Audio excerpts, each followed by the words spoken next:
Reverend retired campus pastor Reverend Brooke Rolston here, looking at Under the Wings 78.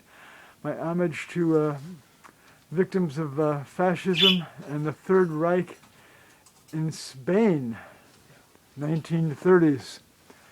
And Gerda Taro, the Jewish European war photographer and live-in girlfriend of Robert Capa, the photographer and founder of Magnum. She was the first war photographer. Miguel Hernandez, the Spanish poet who died in a Spanish prison.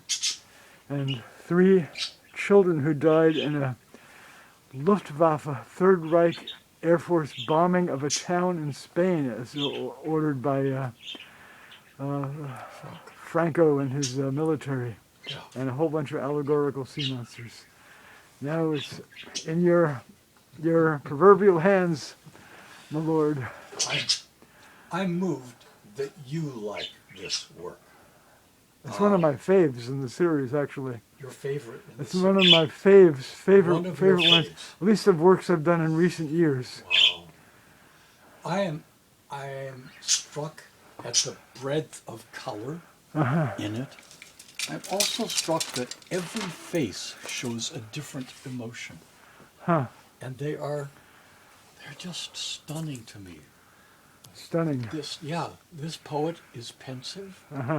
This person could be asleep.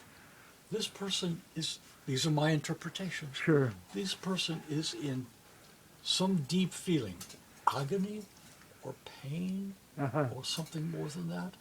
And this one even more so, although perhaps surprise. And here is this lovely person, war photographer, first woman war photographer, you believe. Yeah. And look at the delight on her face. Yeah. It's the world in a half dozen faces. Say it again. It's the It's world. the world in a half dozen faces. And a half dozen faces. Yeah. That's a beautiful statement. Thank you, Making friend. me think of all the conflicts that go on today. Yeah. And I love how disparate, I guess that's the word I would use, are the sea monsters. Wonderfully playful and a kaleidoscope of colors up there. This one looks like something Mesoamerican Interesting. to me. I feel like I'm somewhere in Central America finding that in stone. And this one, as toothy and dangerous as it looks, just looks like it's having a great deal of fun. And it's this juxtaposition, it's this counterpoint in your work, where things that portray a great deal of it is human suffering. A great deal of it is the extinguishing of human light by inhumanity. And always these playful sea monsters in there. Thanks. That's with my intention of making the works child accessible for tolerance education. And they are that. Over the years. They absolutely are that. A child would see this and would be quickly drawn to the color and to the comedy, and then say, what are these faces? And then there's something else you haven't mentioned, which I'm going to not point out. That's all right. Please. What preceded? It'll be a quiz question. What preceded allegorical sea monsters? What preceded allegorical sea monsters? In my art. In your art, wings. Okay. Now look. I see them. Thank you. I see the wings. 2 wings. Yeah. Yes, there are Each of those 2 wings. children is winged. Actually, all 3 of the children have wings. She does too. Oh my goodness, yes. How could I miss that? Takes me back to the days when I would sit with you while you were drawing wings at the old Burke Museum. Yeah. Yeah. And we're at 4 minutes 40, so let's 20 more seconds. 20 more seconds, eh?